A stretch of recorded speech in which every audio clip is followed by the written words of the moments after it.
Everyone, this is Varsha Bhatia and welcome to my channel Brilliant Minds. तो आज की इस वीडियो में हम क्लास 10th का चैप्टर 1 रियल नंबर्स की एक्सरसाइज 1.1 का क्वेश्चन 1 सॉल्व करेंगे। क्वेश्चन है use Euclid division algorithm to find the HCF of. इस क्वेश्चन के टोटल 3 पार्ट्स, हम तीनों पार्ट्स इसी क्वेश्चन में सॉल्व करेंगे। तो हमें यूक्लिड डिवीजन एल्गोरिथम यूज करके इन तीनों पार्ट्स के एचसीएफ निकालने हैं। तो स्टार्ट करते हैं। हमें पहला पार्ट क्या दिया है, 135 एंड 225। तो अब डिवाइड करेंगे इन्हें।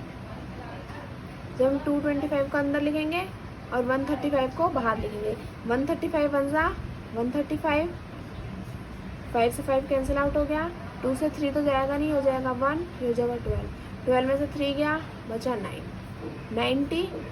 अब 90 जो था, अब इसे हम बाहर का डिवाइजर बना लेंगे और 135 को अंदर लिख के उसे डिविडेंड बना लेंगे।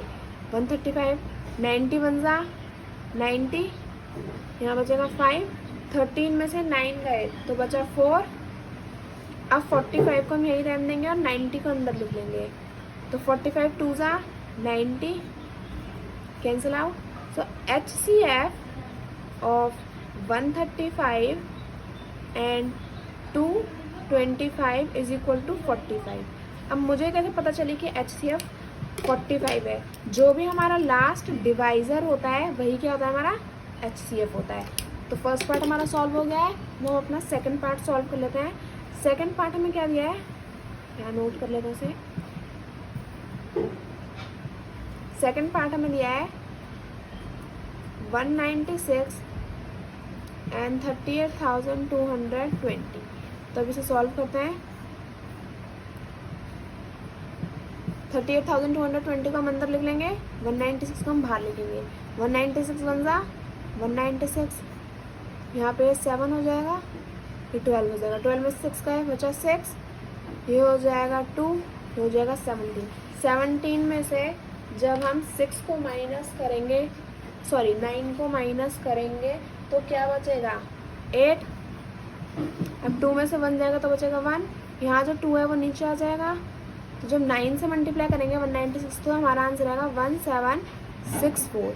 तो इसे माइनस करेंगे, ये हो जाएगा 5, ये हो जाएगा 12, 12 में से 4 गए, बचा 8, 5 में से 6 नहीं जाएंगे, 7 हो जाएगा 15, 15 में से 6 गए, बचा 98।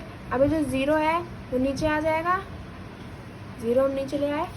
196 इंटू को जब 5 करेंगे तो क्या आएगा, 980। पूरा कैंसिल हो गया। So HCF of 196 and 38,220 is equal to क्या, 196। जो भी हमारा लास्ट डिवाइजर होगा, हमारा लास्ट डिवाइजर क्या है, 196, तो वही क्या होगा, हमारा HCF। अब इसका थर्ड पार्ट सॉल्व कर लेते हैं। थर्ड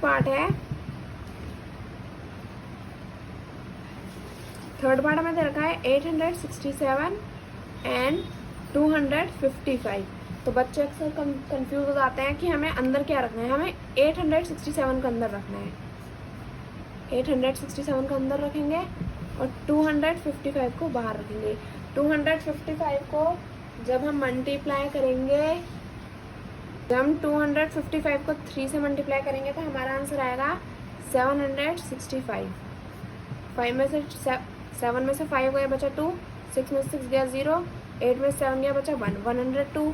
अब 102 को हम यही रहने देंगे और 255 को अंदर लिख लेंगे।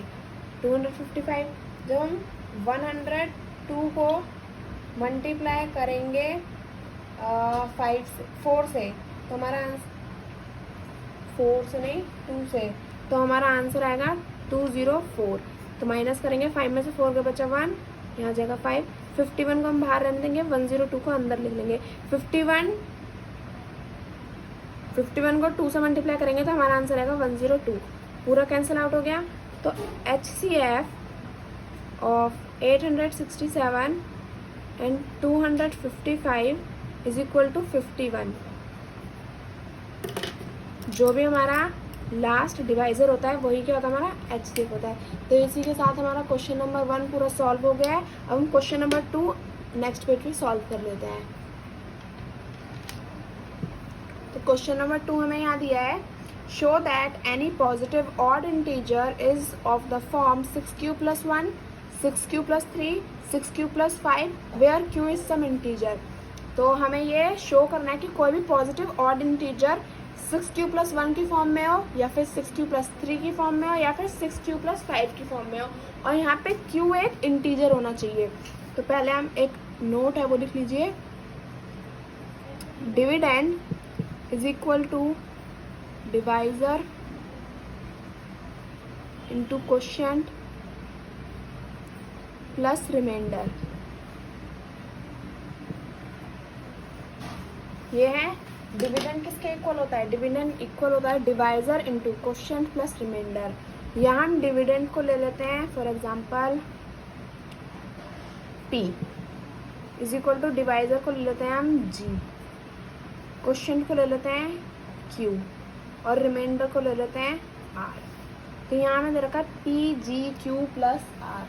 तो अब यहाँ पे इस क्वेश्चन में हमें डिविडेंड तो दिया नहीं है, तो हम क्या ले लेंगे, डिविडेंड को P ही लेके रखेंगे, डिविडेंड हमारा P रहेगा। लेकिन हमें G दिया है, हमारा डिवाइजर दे रखा है हमें यहाँ पे 6, तो यहाँ पे क्या लिख लेंगे 6। क्वेश्चन पे हमें कुछ नहीं दिया है, तो क्वेश्चन पे हम Q ही लिखेंगे प्लस रिमाइंडर, रिमाइंडर को भी हम R ही लिख लेते हैं। अब एक बात है जो बहुत इंपॉर्टेंट है, रिमाइंडर 0 के इक्वल भी हो सकता है और 0 से बड़ा भी हो सकता है, लेकिन जो हमारा क्वोशिएंट होता है उससे रिमाइंडर हमेशा छोटा ही होगा। यहाँ पे हमारा क्वोशिएंट है 6, तो 6 से सारे छोटे नंबर हमारे रिमाइंडर हो सकता है, लेकिन हमारा रिमाइंडर 6 नहीं हो सकता। हमारा रिमाइंडर 0 हो सकता है, 1 हो सकता है, 2 हो सकता है, 3 हो सकता है, 4 हो सकता है, 5 हो सकता है, लेकिन 6 नहीं हो सकता, क्योंकि रिमाइंडर कभी भी क्वोशिएंट के इक्वल नहीं होता। तो यहाँ हम P is equal to quotient हमारा 6 है, ओ हाँ, और इसे Q ले लेंगे, हमारे डिवाइजर Q है, तो डिवाइजर हमारा 6 है, क्वोशिएंट को Q ले लेंगे, रिमाइंडर हम यहाँ पे 0 ले लेते हैं। तो इसका मतलब क्या होगा, ये होगा P is equal to 6Q। अब हम क्या करेंगे, एक बार ये अपने रिमाइंडर को 1 ले लेंगे, क्योंकि हम रिमाइंडर 1 भी ले सकते हैं। तो ये क्या हो जाएगा, P is equal to 6Q plus 1। तो ये तो हमने प्रूफ कर दिया, हमें क्वेश्चन में बोला था 6Q प्लस 1 प्रूफ करना है, तो हमने कर दिया। P is equal to 6Q plus, हम रिमाइंडर 2 भी ले सकते हैं, तो ये क्या हो जाएगा, P is equal to 6Q plus 2। Remainder को हम 3 भी ले सकते हैं, 6Q plus 3 is equal to P is equal to 6Q plus 3। तो ये भी हमें क्वेश्चन में प्रूफ करना था, ये भी हमने प्रूफ कर दिया। अब हमें 6Q प्लस 4 भी ले सकते हैं और 6Q प्लस 5 भी ले सकते हैं। तो P is equal to 6Q plus 4 क्या हो जाएगा, P is equal to 6Q plus 4, और P is equal to 6Q plus 5 क्या होगा, P is equal to 6Q plus 5। तो ये भी हमें क्वेश्चन में प्रूफ करने को बोला था। क्या बोला था प्रूफ करने को, P is equal to 6Q plus 1 एक इस फॉर्म में होना चाहिए, P is equal to 6Q plus 3 एक इस फॉर्म में होना चाहिए, and P is equal to 6Q plus 5। तो हमारा क्वेश्चन नंबर 2 सॉल्व हो गया है। आई होप आपको क्वेश्चन समझ में आ गया होगा। समझ में आ गया तो प्लीज़ वीडियो को लाइक कर देना and subscribe my channel for more videos. Thank you for watching.